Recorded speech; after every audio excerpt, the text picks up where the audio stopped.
Hello, c'est Mia de Positive Mind Attitude. Après un parcours de plus de 4 ans et demi avant de connaître enfin les joies de la maternité, j'ai décidé d'associer mes compétences professionnelles de thérapeute à mon vécu personnel lié à l'infertilité et la PMA pour accompagner les femmes en désir d'enfant et leur permettre de reprendre le plein pouvoir sur leur fertilité. Si tu veux agir pour ne plus subir, tu es au bon endroit. Que tu sois suivi médicalement ou non, mes conseils te permettront d'avoir un autre regard sur ton parcours et d'adopter une approche globale pour mettre toutes les chances de ton côté. Ensemble, brisons le tabou de l'infertilité. Si tu connais une femme qui est concernée par le sujet, je t'invite à lui partager cet épisode. Maintenant, installe-toi confortablement et c'est parti pour l'épisode du jour. Les 5 signes qui montrent que tu subis ton parcours. Aujourd'hui, j'avais envie de te parler d'un sujet super important parce que subir, c'est jamais quelque chose de bénéfique. Et pourtant, c'est quelque chose qui revient mais hyper souvent auprès des femmes que j'accompagne bien sûr, mais c'est aussi quelque chose que j'ai moi-même vécu et j'y ai laissé des plumes. Avoir subi ce parcours pendant 4 ans et demi, ça n'a pas été une mince affaire parce que vraiment on y laisse des traces. Alors, avant de rentrer dans le vif du sujet, je ne sais pas si tu le sais, mais j'organise une masterclass le 6 février prochain et cette masterclass va être consacrée à la FIV, donc à la fécondation in vitro.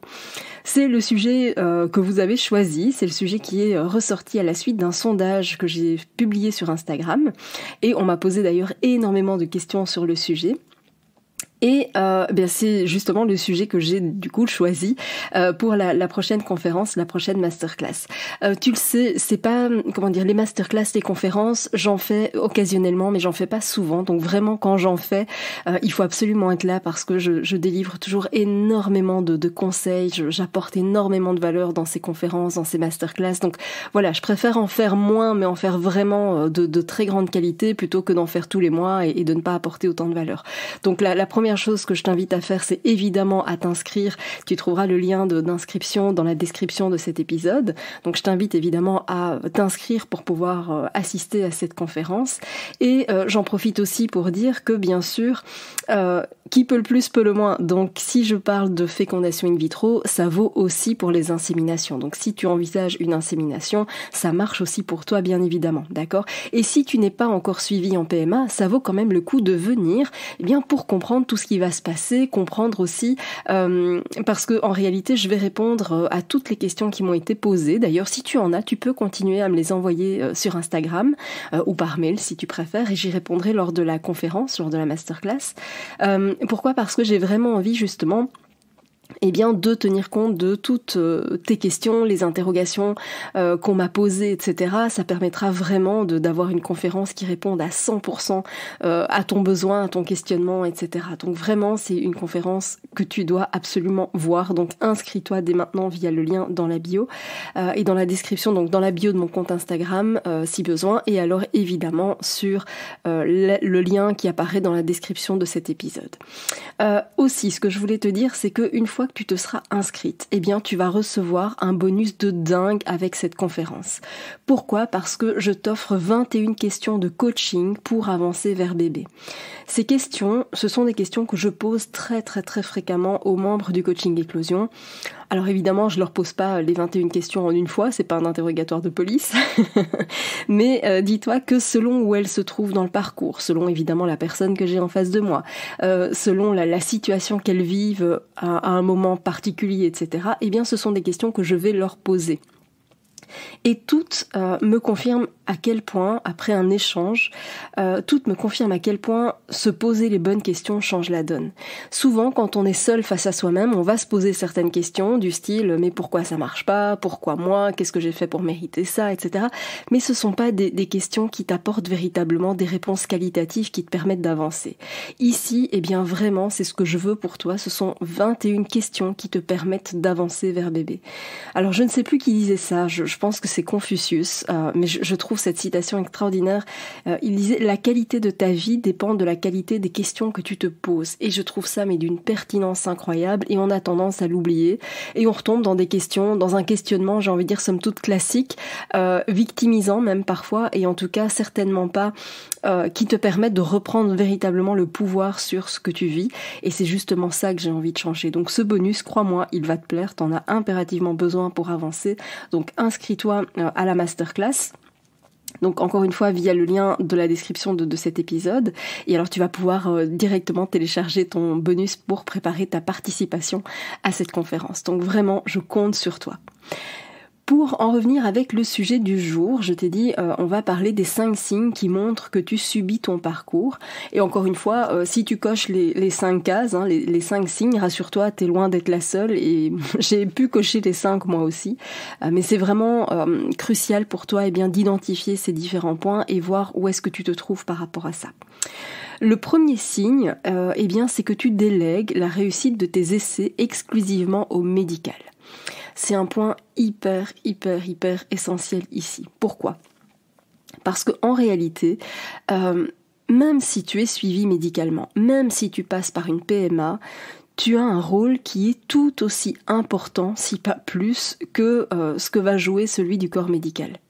Donc il faut vraiment que tu gardes en tête que oui, bien sûr, si tu passes par une PMA parce que XY raison qui empêche finalement une conception spontanée, que ce soit des spermatozoïdes de mauvaise qualité, que ce soit évidemment des trompes bouchées, etc., qui rendent impérativement nécessaire le passage par une FIV, c'est pas pour autant que tu n'as rien à faire de ton côté, d'accord ?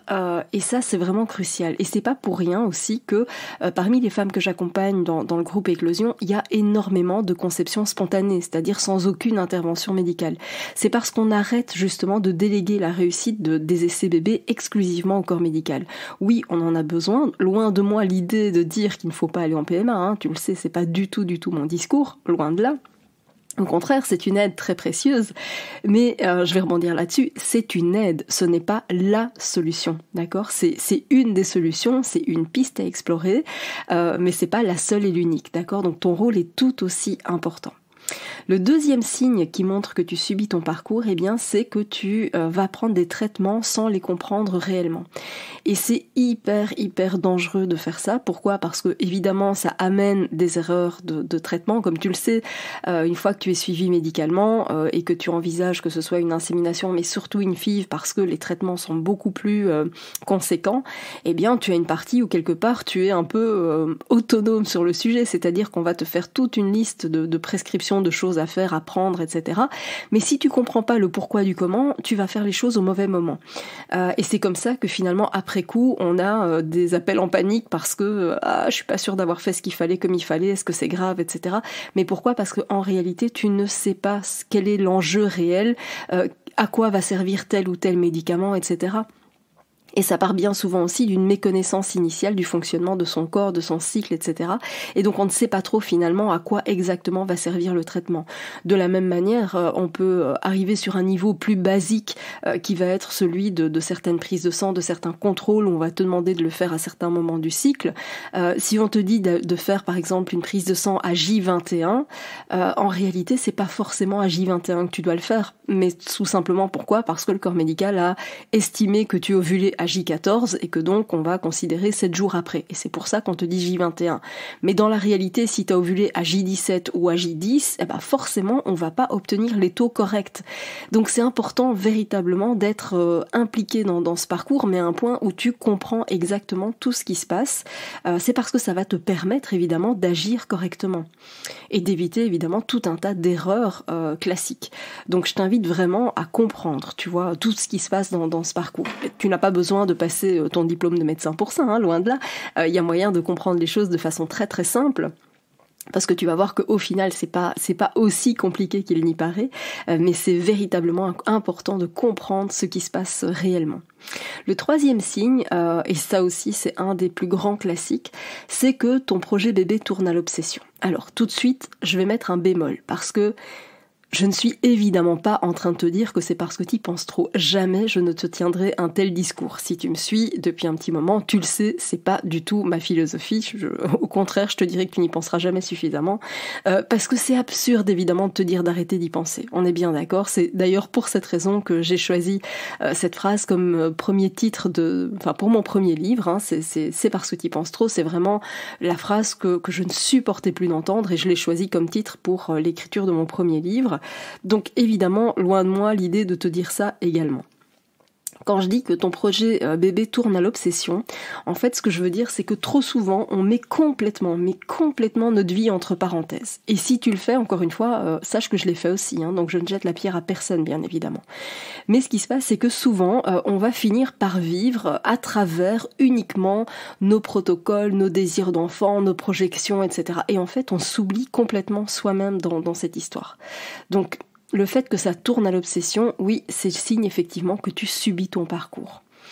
Le quatrième point, le quatrième signe, c'est que tu restes avec des questions sans réponse. Comment est-ce que tu peux concrètement être pleinement actrice de ton parcours si tu n'en connais pas tous les tenants et les aboutissants ? En réalité, ça revient au point 1 qui va être de déléguer la réussite de tes essais bébés au corps médical. Non. Si tu as des questions, elles doivent trouver des réponses. Et c'est à toi qu'il appartient évidemment de les chercher. Déjà de te poser des questions qui soient pertinentes pour te permettre d'avancer, d'où le bonus que je t'offre en complément de ton inscription à la conférence. Mais aussi de ne surtout pas rester avec des questions sans réponse parce que les réponses sont cruciales évidemment pour la suite de ton projet. Donc si c'est ton cas, eh bien oui, c'est un signe que tu subis ton parcours. Le cinquième signe, eh bien, c'est que tu n'oses pas dire non ou demander des explications plus précises. Et encore une fois, loin de moi l'idée de te jeter la pierre. Mon Dieu, si tu savais combien de fois je suis sortie d'un rendez-vous médical et après coup je me disais « Merde, j'ai pas demandé ceci, cela, ou j'ai pas bien compris tel point. » Et puis le médecin était tellement pressé que j'ai senti ce stress et j'ai pas osé prendre un peu plus de temps pour lui poser mes questions. J'ai pas osé dire non quand on m'imposait un rendez-vous tel jour, etc. Et en fait, ça m'a mise parfois dans une panade pas possible parce que c'était hyper compliqué à gérer au niveau de l'agenda avec mes clients de l'époque, etc. C'était hyper complexe. C'est pareil pour toi. Et en fait, dis-toi que quand on est dans un rapport de co-construction, ce qui est le cas, hein, si tu es suivi médicalement, le médecin, c'est pas ton chef, on est bien d'accord. Je veux dire, on est dans un rapport de co-construction. Et donc, ça veut dire que personne n'est supérieur à l'autre. Ça voudrait dire, dans ce cas-là, si le médical était supérieur à toi, ça veut dire que le médical sait, mais que toi, tu ignores. Et ça, c'est pas vrai. Parce que le médical, c'est le médical. Hein, il connaît le médical, on est d'accord, mais toi tu connais ton corps. Et ça n'a pas de prix. Et souvent, tu vois, on va te dire que ça va se passer comme ci, comme ça, mais en fait, toi tu sais au fond de toi que non, ça va pas se passer comme ça parce que ton corps, tu le connais. Si on te dit, je sais pas moi, c'est un petit peu comme quand on dit c'est normal d'avoir mal pendant ces règles, alors que toi, tu sais que la douleur que tu ressens, elle est juste pas normale. Toi, tu le sais au fond de toi. C'est comme quand on te dit tout va bien, alors qu'au fond de toi, tu sais qu'il y a un truc qui coince. C'est apprendre à s'écouter, tu vois. Et donc, c'est pour ça que je parle d'un projet de co-construction, parce que oui, le médical connaît le médical, on est bien d'accord. Mais toi, tu vas connaître ton corps. Donc, on n'est véritablement pas du tout dans un rapport de hiérarchie, quelque part, hein, avec un supérieur. C'est pas du tout le cas. On est vraiment dans un rapport de co-construction. Et donc l'idée ici, c'est de te dire qu'en réalité, tu as tout à fait le droit, par exemple, de refuser un transfert qui serait prématuré parce que tu ne te sentirais pas prête physiquement ou émotionnellement. Tu sais, parfois, après un échec, directement, hop, on replanifie la tentative d'après. Libre à toi de dire non, en fait, tu vois. Mais parfois, je sais qu'on n'ose pas. On n'ose pas suffisamment s'imposer, tout comme on n'ose pas demander des explications plus précises parce qu'on n'a pas compris, ou parce que on a besoin d'infos, ou parce qu'on n'est pas d'accord avec tel traitement parce qu'on l'a déjà eu et qu'on a eu des effets secondaires de dingue. Et donc voilà, en fait, tu as le droit de demander plus d'infos, tu as le droit de refuser. Et généralement, quand on n'ose pas dire non ou demander des infos complémentaires, eh bien c'est aussi le signe qu'on subit le parcours. Donc vraiment, dis-toi que si tu coches les 5 cases, c'est pas grave, d'accord ? Tu peux sortir de ça très très vite et ça prend pas longtemps pour le faire. Je pense que l'étape la plus importante, c'est déjà la prise de conscience. Tu vois, c'est vraiment ça qui va t'amener à prendre d'autres décisions, à vivre le parcours de manière totalement différente. Et comme je le dis toujours, plus tu vas agir et moins tu vas subir. Et ça fait toute la différence évidemment dans ton parcours. Je le martèle auprès des femmes que j'accompagne parce que pour moi c'est véritablement crucial et elles le voient évidemment à partir du moment où elles commencent à mettre ça en pratique, mais elles vivent leur parcours d'une toute autre manière, ça n'a absolument plus rien à voir. Donc si mon discours te parle, si tu sens que tu as envie évidemment de mettre tout ça en place, tu as 2 options. La toute première, eh bien, c'est de t'inscrire et d'être présente le 6 février lors de la conférence. Encore une fois, le lien est dans la description de cet épisode. Et si tu veux ne pas attendre le 6 février prochain, si tu écoutes peut-être à un moment différent ce podcast, peut-être que la conférence aura déjà eu lieu, eh bien dans ce cas-là, sache que tu as 2 possibilités. Soit tu as la possibilité de bénéficier du programme en ligne et dans ce cas-là, tu vas pouvoir avancer en toute autonomie. Tu as tous les outils qui sont à ta disposition pour pouvoir le faire.